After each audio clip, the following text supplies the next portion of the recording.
सभापति महोदय, मुझे तो हमारे अभी मेरे से पहले साथी बोल रहे थे, ये कह रहे थे कि साहब बड़ी पड़ोसी मुल्क की साजिश हो सकती है। मुझे तो ये साजिश केंद्र सरकार की लग रही है। सभापति महोदय, डेनमार्क का दूध बेचना है, इसलिए 16 राज्यों में ये बीमारी होने के बावजूद इसको राष्ट्रीय आपदा घोषित नहीं करा। और मेरी मांग है देश के प्रधानमंत्री जी से, ये राष्ट्रीय आपदा घोषित करो। सिर्फ घड़ियाली आंसू बहाने से कुछ नहीं होता। गाय को घर में पालते हुए, और मैं तो मंत्री जी से कहना चाहता हूं, मंत्री महोदय देसी गाय का संवर्धन करिए, उसकी नस्ल सुधारिए। ये जो कल एक एमएलए साहब गाय लेकर के आ गए थे, वो तो देसी थी नहीं। विधानसभा के आगे जो गाय ले आए वो तो अमेरिकन गाय पकड़ के ले आए, वो गाय भाग गई। उस गाय ने इनका हेज भी नहीं करा, ये पॉकेट में पकड़ ले आए उनको।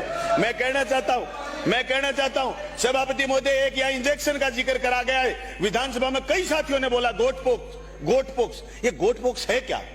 गोट पोक्स बढ़ाता कौन है? गुजरात में इनका कोई बड़ा सारा आदमी है, उसका गोट पोक्स में कोई वो है। अजी यहाँ डॉक्टर थोड़ी है, तो एमएलए मंत्री है।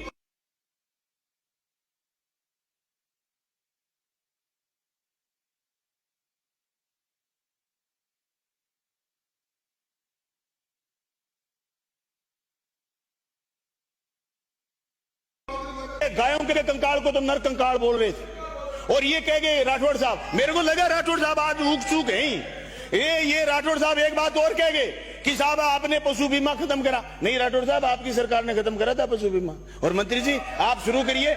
इन्होंने तो खत्म कर दिया, और ये तो झूठे आंकड़े देने में आजकल माहिर हैं। आप शुरू क्यों नहीं कर रहे? पशु बीमा आप शुरू करिए। इन्होंने जो गलती करी है उसकी माफी आपको मांगनी चाहिए, क्योंकि इन्होंने गौशाला अनुदान में पिछले 5 साल में दिए 450 करोड़, और आपने दे दिए 1992 करोड़ रुपए, यानी आपने 1992 करोड़ रुपए दे दिए। फिर भी आप प्रदेश की जनता को बता नहीं पाते। राठौड़ साहब आपको गलत बात बोल करके एकदम गुमराह कर देते हैं, और आप गुमराह हो जाते हो। मैं ये कहना चाहता हूं, आज देश के अंदर जिस तरीके से हमारे साथी ने एक बयान दिया अभी, और मैं निंदा करता हूं इस बात की, ये इन्होंने जिक्र करा बीफ का। आज बीफ का व्यापार मोदी जी के देश में राज सत्ता में आने के बाद कितना बड़ा है, इस बात का आंकड़ा आपको जानने की जरूरत है। 14,000 करोड़ का बीफ का व्यापार था, जो 51,000 करोड़ तक पहुंच गया, ये मोदी जी के राज में आने के बाद हुआ है। और ये कह रहे थे, केरल का जिक्र कर रहे थे, इनके किरण रिजिजू जो केंद्र के मंत्री हैं, वो गौमांस का खुला प्रचार करते हैं और खुला खाने के हाँ करते हैं। गोवा में इनकी सरकार बची है गौमांस का नाम लेकर के।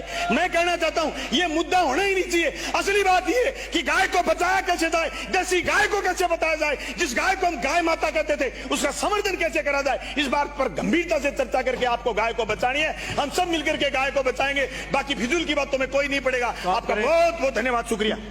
बाबूलाल खराड़ी।